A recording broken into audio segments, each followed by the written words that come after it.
Welcome to my YouTube channel Maharaj sir SST. Dear viewers, आज का हमारा जो टॉपिक है यह है post independence era Jammu and Kashmir on the path of modernisation. Dear viewers, ये चैप्टर 6 है क्लास 10th की हिस्ट्री का और इसके 3 मार्क्स आपको एग्जाम में आएंगे। 3 मार्क्स का मतलब है या तो इसमें से 3 मार्क्स का शॉर्ट आंसर क्वेश्चन आ सकता है डिस्क्रिप्टिव, या ऑब्जेक्टिव टाइप 3 क्वेश्चन आ सकते हैं। 1-1 मार्क्स के 3 क्वेश्चन आ सकते हैं। तो चूंकि 1-1 मार्क्स के 3 क्वेश्चन भी आ सकते हैं, इसका मतलब है चैप्टर को पढ़ना है, इसमें से ऑब्जेक्टिव टाइप क्वेश्चन हमें समझने हैं, निकालने हैं। चलो वीडियो को स्टार्ट करते हैं। सबसे पहले आपको बताते चलें कि जनरली हम हिस्ट्री जो है ये 3 लेवल्स पे पढ़ते हैं। एक तो होता है वर्ल्ड हिस्ट्री, दूसरा होता है नेशनल हिस्ट्री और तीसरा होता है रीजनल हिस्ट्री। वर्ल्ड हिस्ट्री आप पढ़ चुके हो कि पूरी दुनिया में क्या हो रहा था, पर्टिकुलरली मॉडर्न वर्ल्ड में क्या हो रहा था। Rise of nationalism in Europe आपने पढ़ा। फिर जो नेशनल हिस्ट्री है ये भी आपने पढ़ा। नेशनल हिस्ट्री में आपने नेशनलिज्म इन इंडिया भी पढ़ा। अब रीजनल हिस्ट्री की ओर आते हैं, अपने रीजन की हिस्ट्री पढ़ते हैं। ठीक है, अपने रीजन की हिस्ट्री पढ़ते हैं, जम्मू एंड कश्मीर को अंडरस्टैंड करते हैं 1947 के बाद क्या हुआ। रिवर्स हर किसी चीज़ की हिस्ट्री होती है। ठीक है, हिस्ट्री की भी अपनी हिस्ट्री है जिसको हम हिस्टोरियोग्राफी कहते हैं। वर्ल्ड की हिस्ट्री अलग से है, नेशनल हिस्ट्री हर किसी कंट्री की हिस्ट्री है, हर किसी स्टेट की हिस्ट्री है। तो वर्ल्ड हिस्ट्री पढ़ चुकी है, नेशनल हिस्ट्री पढ़ चुकी है। अब हम रीजनल हिस्ट्री की तरफ शिफ्ट करते हैं। इस चैप्टर का नाम ही है पोस्ट इंडिपेंडेंस एरा। तो इसमें हम जम्मू कश्मीर की हिस्ट्री पढ़ेंगे। लेकिन जम्मू कश्मीर की कौन सी हिस्ट्री पढ़ेंगे? 1947 के बाद कौन सी इकोनॉमिक और सोशल चेंजेस आती हैं। ठीक है, इकोनॉमिक और सोशल चेंजेस कौन सी आती हैं जम्मू कश्मीर में 1947 के बाद। यानी और क्या पढ़ेंगे हम पढ़ेंगे जम्मू कश्मीर की गवर्नमेंट ने कौन सा पाथ, ट्रैजेक्टरी का मतलब होता है पाथ, कौन सा पाथ फॉलो किया ताकि यहाँ पे रिफॉर्म्स लाई जाए गवर्नेंस में, हुकूमत में, प्लानड इकनॉमी जो है इख्तियार की जाए, इकनॉमिक डेवलपमेंट हासिल की जाए, स्टेट को बिल्ड किया जाए, एग्रीकल्चर में रिफॉर्म लाई जाए, एजुकेशन और हेल्थ सेक्टर्स को इम्प्रूव किया जाए। इन चीज़ों को हासिल करने के लिए, इन डेवलपमेंट्स को हासिल करने के लिए कौन सा पाथ फॉलो किया गया, क्या कुछ किया गया जम्मू कश्मीर में, ये हम समझेंगे। तो यहाँ पे एक नया वर्ड जो आपके लिए आता है, इट इज़ ट्रैजेक्टरी। ठीक है, ट्रैजेक्टरी क्या होता है भाई? ट्रैजेक्टरी एक पाथ होता है, ट्रैक होता है, एक डायरेक्शन होती है जो कोई शख्स या कोई ऑर्गेनाइजेशन इख्तियार करती है। ठीक है, कोई गोल अचीव करने के लिए आप कोई पाथ फॉलो करते हो, इसको हम ट्रैजेक्टरी कहते हैं। तो ये वर्ड भी याद रखना।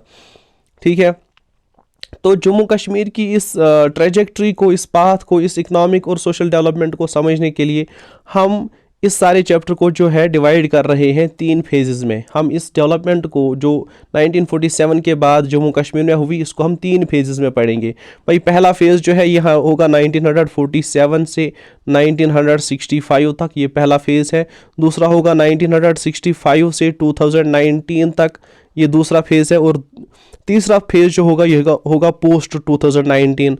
ठीक है, क्योंकि 2019 में जम्मू कश्मीर को 2 यूनियन टेरिटरीज में बाइफरकेट किया गया। तो ये 3 phases 1947 to 65, 1965 to 2019 and after 2019, ये 3 फेजेस में हम जम्मू कश्मीर की हिस्ट्री को पढ़ेंगे। 1947 के बाद कौन सी डेवलपमेंट्स यहाँ पे होती है।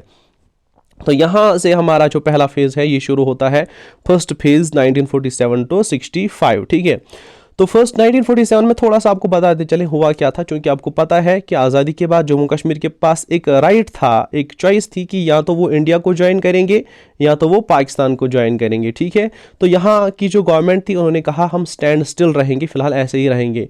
मीनवाइल होता क्या है, पाकिस्तान से जो ट्राइबल्स हैं वो इन्वेजन कर देते हैं कश्मीर में। और यहाँ का लीडर जो होता है हरी सिंह, वो जाता है इंडिया की गवर्नमेंट के पास वहाँ से मदद मांगने के लिए। तो इंडिया की गवर्नमेंट जो है उसे ऑप्शन रखती है, आप क्या करो, आप हमारे साथ इंस्ट्रूमेंट ऑफ एसेशन साइन करो, तब जाके हम आपको हेल्प कर सकते हैं। ठीक है, तो हरी सिंह जो है, महाराजा हरी सिंह, वो इंस्ट्रूमेंट ऑफ एसेशन साइन करता है इंडिया के साथ। जब इंडिया के साथ उसने इंस्ट्रूमेंट ऑफ एसेशन साइन किया, 3 चीज़ों पे वो हम पढ़ेंगे आगे, या यहाँ पे नहीं भी पढ़ना होगा। तो 3 चीज़ों पे जो इंस्ट्रूमेंट ऑफ एसेशन साइन होता है, उसके बाद इंडिया की जो फोर्सेस हैं वो कश्मीर में लैंड करती है। अब होता क्या है, जब महाराजा हरी सिंह यहाँ से जाता है तो यहाँ वो शेख अब्दुल्ला को अपॉइंट कर देता है as head of emergency administration. ठीक है, 30 अक्टूबर 1947 को शेख अब्दुल्ला को अपॉइंट किया जाता है हेड ऑफ इमरजेंसी एडमिनिस्ट्रेशन। क्योंकि यहाँ वार चल रहा होता है, उस टाइम कोई इलेक्टेड गवर्नमेंट नहीं होती है जम्मू कश्मीर में, तो एक इमरजेंसी एडमिनिस्ट्रेशन बनाई जाती है जिसका हेड अपॉइंट किया जाता है शेख मोहम्मद अब्दुल्ला को। भाई शेख मोहम्मद अब्दुल्ला कौन था, थोड़ा सा आपको बताते चलें, क्योंकि ये अलग टॉपिक है। शेख मोहम्मद अब्दुल्ला जो है ये पैदा हुआ था, बॉर्न हुआ था 5 जून को, ठीक है। शेख मोहम्मद अब्दुल्ला 5 जून को पैदा हुआ था 1905 को, सॉरी 5 जून नहीं, 5 दिसंबर को पैदा हुआ था 1905 को श्रीनगर सोरा में। यहाँ पे मैंने बोल दिया आपको 5 जून, इट वाज 5 दिसंबर, ठीक है। 5 दिसंबर को शेख अब्दुल्ला 1905 को श्रीनगर सोरा में पैदा होते हैं। तो शेख मोहम्मद अब्दुल्ला जो था, he was leader of national conference. Jammu Kashmir में एक जो पार्टी थी जो 1932 में बनाई गई थी, 1932 में ये बनाई गई थी एज मुस्लिम कॉन्फ्रेंस, ठीक है। तो 1939 में इसका नाम रखा गया फिर नेशनल कॉन्फ्रेंस। इस पार्टी का जो हेड था, लीडर जो था, वो कौन था? शेख मोहम्मद अब्दुल्ला। और शेख मोहम्मद अब्दुल्ला को जो टाइटल दिया गया है वो क्या है? इसको टाइटल दिया गया है शेर कश्मीर, ठीक है। इन्हें कहा जाता है Sher Kashmir. Sheikh Mohammad Abdullah is known as Sher Kashmir, ठीक है। इसके अलावा इनकी जो बायोग्राफी है उसका नाम क्या है? आतश चिनार। ये भी आप याद रखोगे, इनकी बायोग्राफी का नाम है आतश चिनार, ठीक है। इनकी ये ऑटोबायोग्राफी नहीं है, बायोग्राफी है, किसी और ने लिखी है, तो इसका नाम है आतश चिनार। जो बायोग्राफी है शेख मोहम्मद अब्दुल्ला की, he is known as Sher Kashmir. देखो, अब शेख मोहम्मद अब्दुल्ला को क्या किया जाता है? 30 अक्टूबर 1947 को अपॉइंट किया जाता है हेड ऑफ एमरजेंसी एडमिनिस्ट्रेशन। तो फिर क्या किया जाता है अगले साल 1948 में, ठीक है। 1948 में 5 मार्च 1948 में शेख अब्दुल्ला को अपॉइंट किया जाता है as prime minister of Jammu and Kashmir, ठीक है। इसको prime minister of Jammu and Kashmir appoint किया जाता है with the council of ministers. अब जम्मू कश्मीर जो था, ये क्या था? इसको एक स्पेशल स्टेटस दिया गया था जब इंस्ट्रूमेंट ऑफ एसेशन साइन किया गया इंडिया के साथ। तो स्पेशल स्टेटस क्या था? जम्मू कश्मीर का अपना प्राइम मिनिस्टर होता था, जम्मू कश्मीर का अपना फ्लैग होता था, जम्मू कश्मीर का अपना कॉन्स्टिट्यूशन रखा गया, ठीक है। जम्मू कश्मीर का अपना जो प्रेसिडेंट टाइप होता था उसको हम कहते थे सदर रियासत, ठीक है, जो भी हम देखेंगे सदर रियासत। तो शेख मोहम्मद अब्दुल्ला को अपॉइंट किया जाता है as prime minister of Jammu and Kashmir, और इसकी काउंसिल ऑफ मिनिस्टर्स भी रखी जाती है। तो जून 1949 में क्या होता है? महाराजा हरी सिंह अपने पावर्स छोड़ देता है और अपने पावर्स दे देता है युवराज करण सिंह को। भाई, महाराजा हरी सिंह कौन था? महाराजा हरी सिंह जो था ये डोगरा रूलर था, ठीक है। क्योंकि जम्मू कश्मीर एक प्रिंसली स्टेट थी। प्रिंसली स्टेट का मतलब है यहाँ एक अपना प्रिंसली किंगडम होता था, मीन्स अपना किंग टाइप होता था, वही रूल करते थे। जब इंडिया में कौन थे? जब इंडिया में ब्रिटिश रूल कर रहे थे। जम्मू कश्मीर प्रिंसली स्टेट थी, यहाँ इंडिपेंडेंट रूल था, अपना डोगरा जो हुक्मरान था वो हुकूमत कर रही थी, डोगराज यहाँ रोल कर रही थी। तो हरी सिंह जो था लास्ट महाराजा जो था जम्मू कश्मीर का, ये लास्ट महाराजा था, लास्ट डोगरा महाराजा। इसे अपने पावर्स छोड़ दिए, अपना तख्त जो है छोड़ दिया और अपने बेटे को दे दिया जिसका नाम था युवराज करण सिंह, ठीक है। युवराज करण सिंह अभी भी जिंदा है टिल 2023। तो युवराज करण सिंह के लिए इसने अपना जो तख्त है वो छोड़ दिया और खुद महाराजा हरी सिंह खुद कहाँ चले गए? बॉम्बे। और वहाँ जो है वहाँ से वो कभी वापस नहीं आए। 1961 में महाराजा हरी सिंह जो है इंतकाल कर गए, ठीक है। कहाँ? बॉम्बे में, ठीक है। बॉम्बे में ही उनका इंतकाल हुआ 1961 में, ये भी आप याद रखोगे। करण सिंह, अब डॉक्टर करण सिंह जो है वो बेटा था किसका? महाराजा हरी सिंह का। जो महाराजा हरी सिंह है उसका बेटा था डॉक्टर करण सिंह, और डॉक्टर करण सिंह को बनाया गया फर्स्ट सदर रियासत ऑफ स्टेट 1952 में। 1952 में जब इलेक्शन होते हैं तो जब हुकूमत बनाई जाती है, ठीक है, डॉक्टर करण सिंह को बनाया जाता है क्या? फर्स्ट सदर रियासत of state of Jammu and Kashmir हुआ। तो ये क्वेश्चन डेफिनेटली आ सकता है कि पहला सदर रियासत कौन था जम्मू कश्मीर स्टेट का? तो इसका आंसर क्या है? डॉक्टर करण सिंह। डॉक्टर करण सिंह पहला सदर रियासत था जम्मू कश्मीर स्टेट का, ठीक है, ये आप याद रखोगे। अब मसला है भाई सदर रियासत क्या होता है, ठीक है। सदर रियासत क्या होता है? 1952 में डोगरा की हेरिडिटरी पोजीशन जो थी, पहले यहाँ डोगरा रूलर्स रूल कर रही थी, डोगरा किंग्स समझो कि रूल कर रहे थे, उनकी हेरिडिटरी पोजीशन जो थी उसको कंप्लीटली अबॉलिश किया गया। हेरिडिटरी मोनार्की को खत्म किया गया जम्मू कश्मीर में। अब यहाँ क्या रखा गया? कॉन्स्टिट्यूशनल गवर्नमेंट रखी गई, ठीक है, जिसका हेड होगा सदर रियासत। अब सदर रियासत एक टाइप का प्रेसिडेंट होता है, जैसे इंडिया में प्रेसिडेंट होता है वैसे जम्मू कश्मीर में सदर रियासत हुआ करता था। और सदर रियासत जो था ये इलेक्टेड हुआ करता था, elected by constituent assembly for a term of 5 years, ठीक है। 5 साल की टेन्योर के लिए सदर रियासत को अपॉइंट किया जाता था। कौन इलेक्ट किया जाता था? सॉरी, इसको कौन इलेक्ट करता था? कॉन्स्टिट्यूएंट असेंबली ने इसको इलेक्ट किया था 5 साल के लिए। और पहला सदर रियासत जो था it was doctor Karan Singh, ये पहला और आखिरी सदर रियासत था। अब भाई यहाँ डोगराज हुकूमत कर रही थी, तो ये डोगराज कौन थे मैं आपको बताता चलूँ कि जम्मू कश्मीर को महाराजा गुलाब सिंह ने एज अ स्टेट बनाया था 1846 में। तो 1846 के बाद जम्मू कश्मीर में डोगरा रूल जो है चलता आता है 1947 तक। 4 डोगरा रूलर्स ने यहाँ पे रूल किया था, गुलाब सिंह था, रणबीर सिंह था, प्रताप सिंह और हरी सिंह। 4 डोगरा रूलर्स जिन्होंने रूल किया। टाइम पीरियड में नहीं बताऊंगा इनका, यहाँ पे आपके लिए हेक्टिक हो जाएगा। तो 4 डोगरा रूलर्स ने जिन्होंने रूल किया ये थे गुलाब सिंह, रणबीर सिंह, प्रताप सिंह, हरि सिंह। पहले गुलाब सिंह था 1957 तक, फिर रणबीर सिंह था 1985 तक, फिर प्रताप सिंह था 1925 तक, फिर हरि सिंह था ये था 1947 तक। ठीक है, तो ये 4 इनको याद रखने के लिए पहले कौन था बाद में कौन था, इनके लिए एक ट्रिक है, इट इज़ GRPH। ठीक है, GRPH, G minus Gulab Singh, R minus Ranbir Singh, P minus Pratap Singh, H minus Hari Singh. Group आप इसको याद रख सकते हो, GRPH ग्रुप। ठीक है, जो थे गुलाब सिंह, रणबीर सिंह, प्रताप सिंह, हरि सिंह, ये 4 डोगरा रूलर्स थे जम्मू कश्मीर पे रूल कर रहे थे। इनको शॉर्टली आप याद रख सकते हो ग्रुप। ठीक है, group.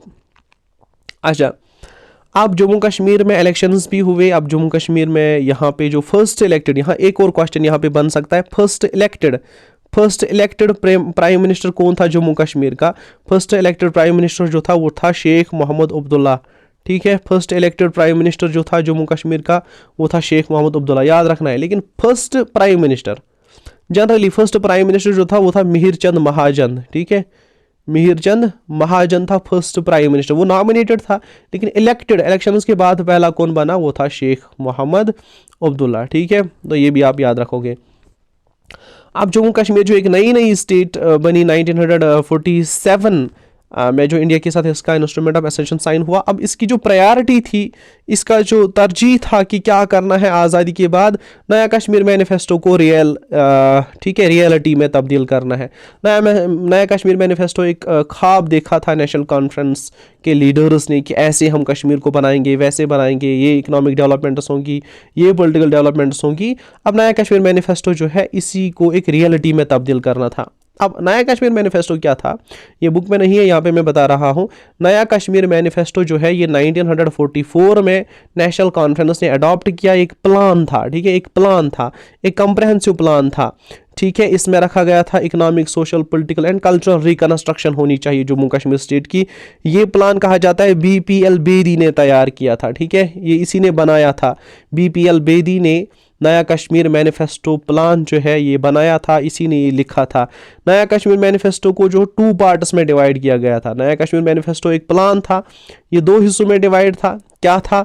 1 dealing with the constitution of the state, एक इसमें रखा गया था कि जम्मू कश्मीर स्टेट का कॉन्स्टिट्यूशन क्या होगा, ये रखा गया था नया कश्मीर मैनिफेस्टो में। और दूसरा पार्ट जो था इसका, the other part it dealt with national economic plan, जो जम्मू कश्मीर की इकोनॉमिक डेवलपमेंट कैसे अचीव की जाएगी, उसके साथ दूसरा पार्ट था, डील कर रहा था नया कश्मीर मैनिफेस्टो का। नया कश्मीर मैनिफेस्टो के 2 पार्ट थे, एक कॉन्स्टिट्यूशन ऑफ स्टेट, दूसरा इकोनॉमिक प्लान। ठीक है, तो अब ये चीज़ हासिल करने के लिए कि जो मकसद है नया कश्मीर मैनिफेस्टो का, उस मकसद को हासिल करने के लिए जम्मू कश्मीर की गवर्नमेंट ने क्या किया, इन्होंने चेंजेस लाई इकोनॉमिक फील्ड में, सोशल फील्ड में, पॉलिटिकल फील्ड में, कल्चरल रिकंस्ट्रक्शन की। ठीक है, तो ये चीज़ें इन्होंने की।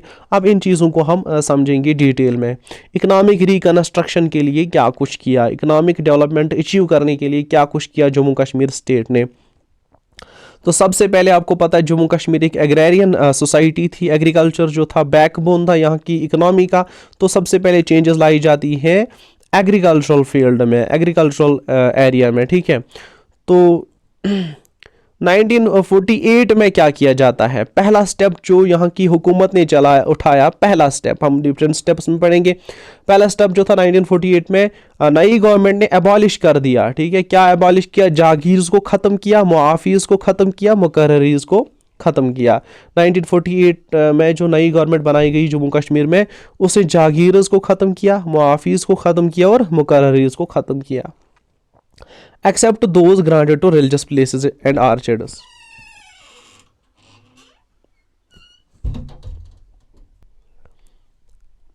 Except those granted to religious places and orchards, उन सब को जो है ख़त्म किया गया। भाई ये जागीर्स, मुआफ़ीज़ एंड मुकर्ररीज़ क्या था, पहले मैं आपको बताता हूँ।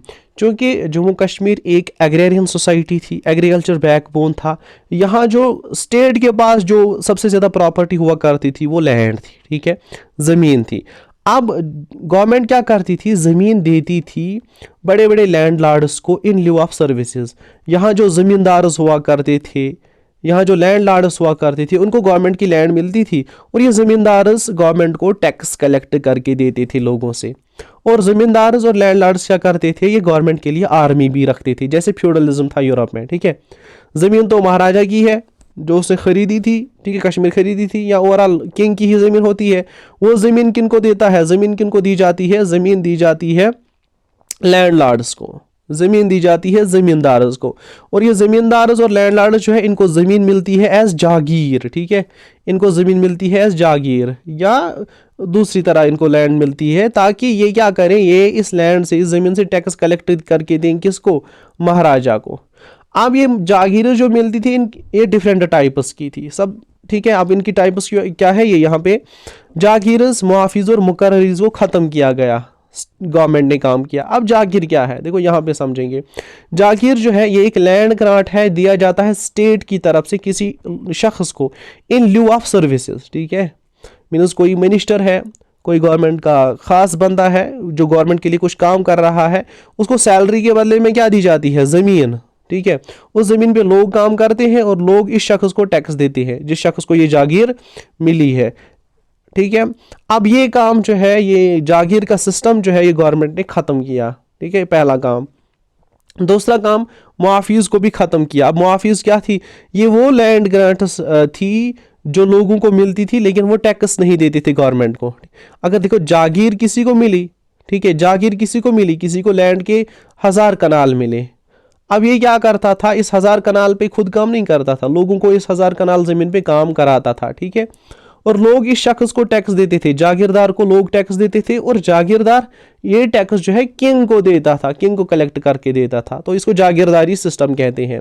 लेकिन मुआफिज में क्या था, किसी शख्स को लैंड ग्रांट मिला है लेकिन ये टैक्स कलेक्ट तो करता है खुद के लिए, स्टेट को कुछ नहीं देता है, ठीक है, स्टेट को कुछ नहीं देता है, इसको हम कहते हैं मुआफिज। जनरली ये मुआफिज किसी मजहबी शख्स को दी जाती थी, या गवर्नमेंट अपनी किसी खास रिलेटिव को, महाराजा किसी अपने खास रिलेटिव को देता था, या कभी कभी ये रिलीजियस प्लेसेस को भी ये मुआफिज मिलती थी, ठीक है। कोई बहुत बड़ा 1000 कनाल ज़मीन दे दी, एक गांव 2-3 गांव दे दिए किसी मंदिर को या किसी आस्थान को या किसी मस्जिद को, ठीक है। अब इन जो भी 2-3 विलेजेस हैं, यहाँ से जो टैक्स आएंगे ये इसी रिलीजियस प्लेस को जाएंगे, किंग को, स्टेट को, गवर्नमेंट को इन टैक्सेस में से कुछ नहीं मिलेगा।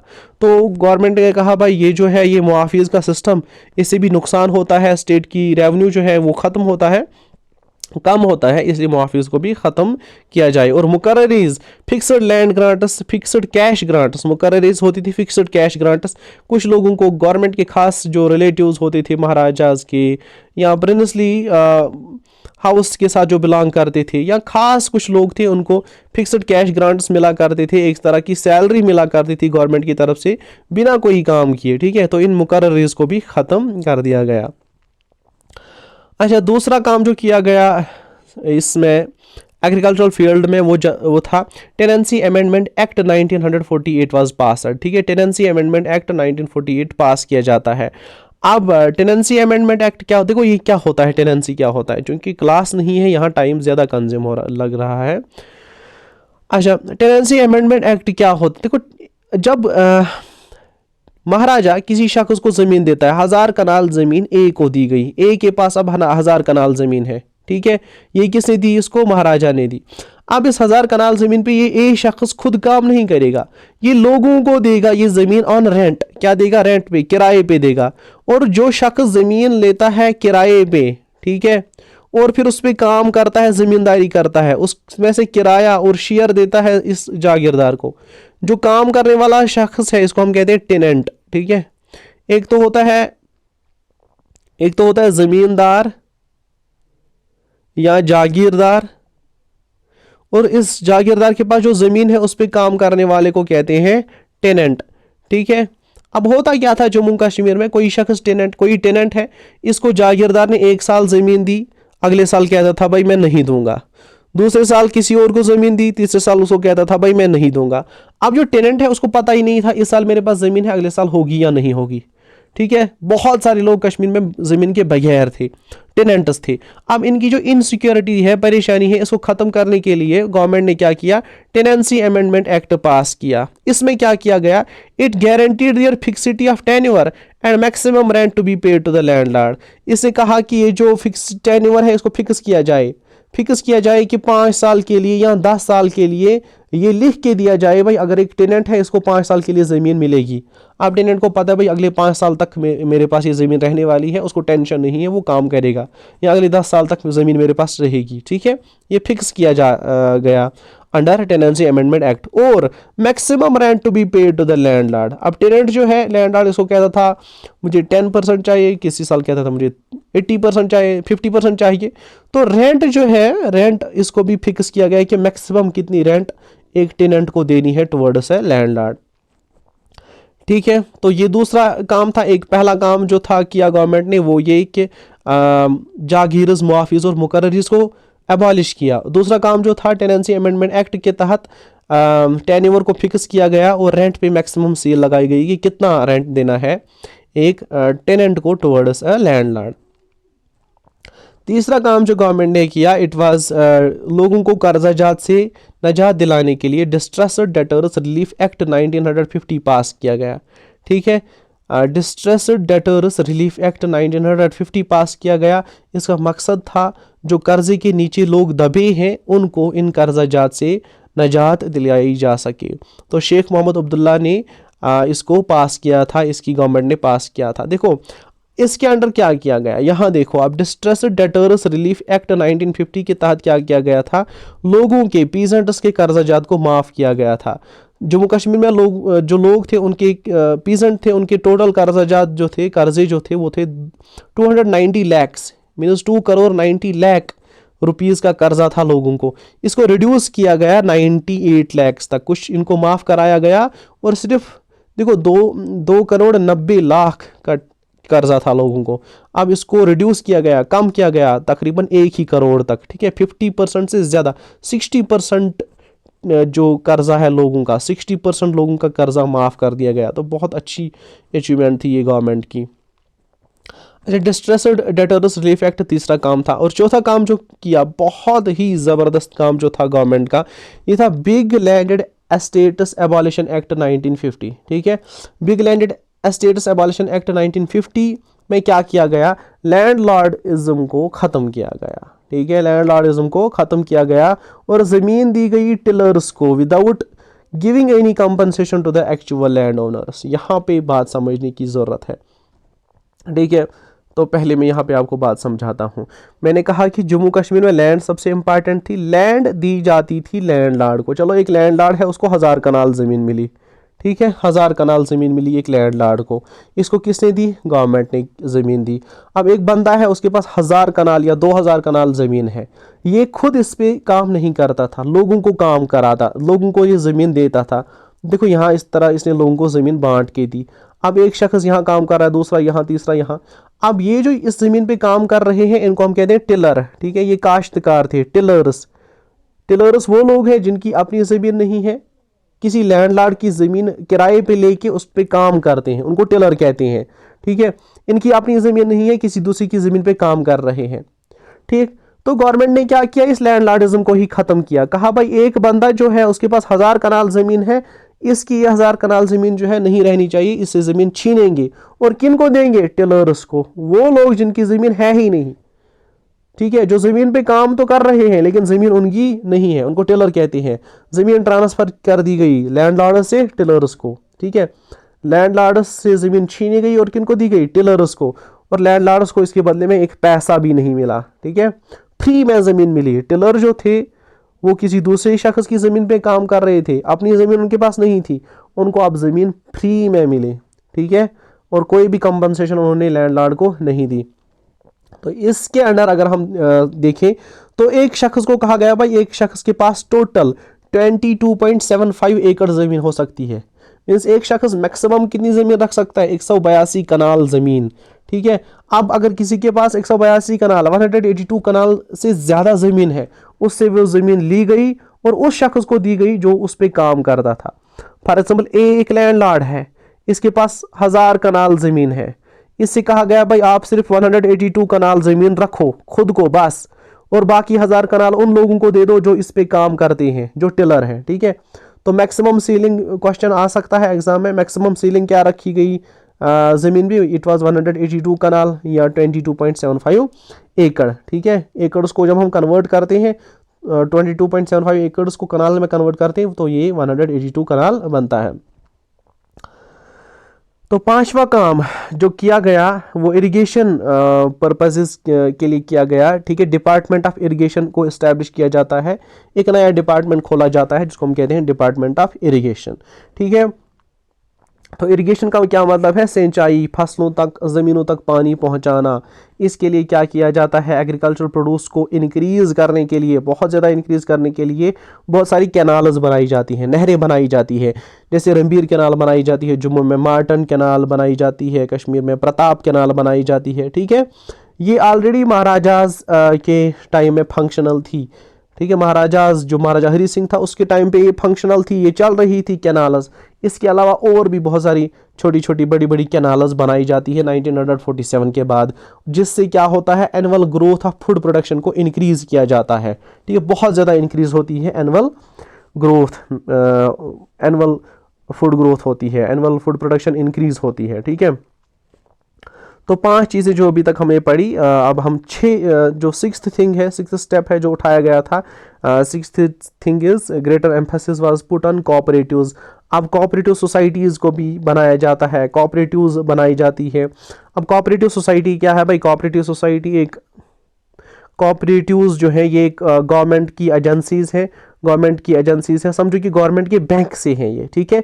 गवर्नमेंट के बैंक से है, ये लोगों को प्रोवाइड करते थे, पैसे भी लोगों को देते थे, कपड़े भी लोगों को देते थे, गायें भी लोगों को देते थे, ठीक है।